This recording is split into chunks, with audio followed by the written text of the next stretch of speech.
പറയാനുള്ളത്. എനിക്ക് വേണ്ടി ഇത്രയും സർപ്രൈസ് ഒരുക്കിയ എന്റെ ഇക്കുനും ആഷിക്കും ജസ്നാക്കും ദാദാക്കും ഐതിക്കും എന്റെ ഹൃദയം നിറഞ്ഞ നന്ദി. നമസ്കാരം.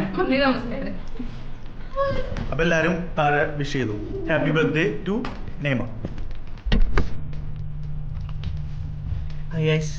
ഇന്നൊരു സർപ്രൈസ് ഉണ്ട്. ഇന്നുവിൻ്റെ ബർത്ത്ഡേ ആയിരുന്നു. അപ്പോൾ നമ്മൾ സർപ്രൈസ് കൊടുക്കാനുള്ള പരിപാടിയില്ല. കേക്കിൻ്റെ കൂടെ കേക്ക് അവിടെ എത്തിയിട്ട് പിന്നെ കാണിക്കാം.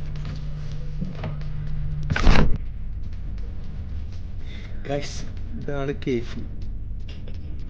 അപ്പോൾ പുറത്തു പോകാനാണ് പ്ലാന്. അവളോട് ഒരുങ്ങാൻ പറഞ്ഞേക്കാണ് നമ്മളിപ്പോൾ. അവളോട് ഒരുങ്ങാൻ പറഞ്ഞേക്കാണ്. അപ്പോൾ ഇത് നമുക്ക് കേക്കിൻ്റെ സർപ്രൈസ് ആയിട്ട് പോയിട്ട് കട്ടിങ് പരിപാടിയാണ് നമ്മുടെ പ്ലാൻ. ബാക്കി അവിടെ ചെയ്യാം.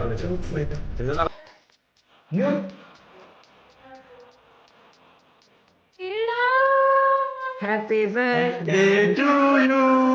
Happy birthday to you. Happy birthday to you. Happy birthday to you. Happy birthday to you. Happy birthday to you. Happy birthday to you.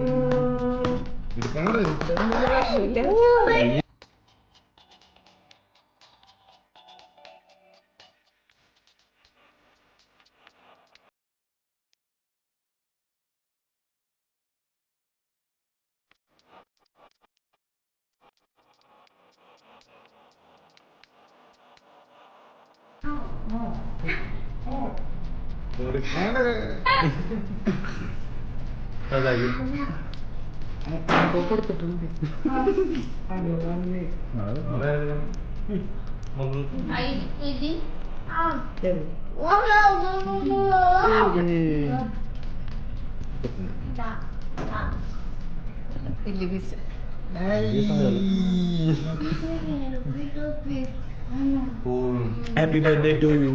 ഇപ്പൊ ഈ ഒരു കുറച്ച് നാളുടെ ബർത്ത്ഡേകൾ ഇഷ്ടമല്ല. നമ്മുടെ 30കളിലേക്ക് അടുക്കുന്നത് എനിക്ക് ചിന്തിക്കാൻ പറ്റാത്ത കാര്യമാണ്. ഇനി എന്ന് ഞാൻ 25-ലായിരിക്കും. കഴിഞ്ഞ വർഷം തൊട്ട് ഞാൻ ഇനി 25-ൽ തന്നെയാണ്. അതാണ് എനിക്ക് പറയാനുള്ളത്. എനിക്ക് വേണ്ടി ഇത്രയും സർപ്രൈസ് ഒരുക്കിയ എന്റെ ഇക്കുനും ആഷിക്കും ജസ്നാക്കും ദാദാക്കും ഐതിക്കും എന്റെ ഹൃദയം നിറഞ്ഞ നന്ദി. നമസ്കാരം. നമസ്കാരം.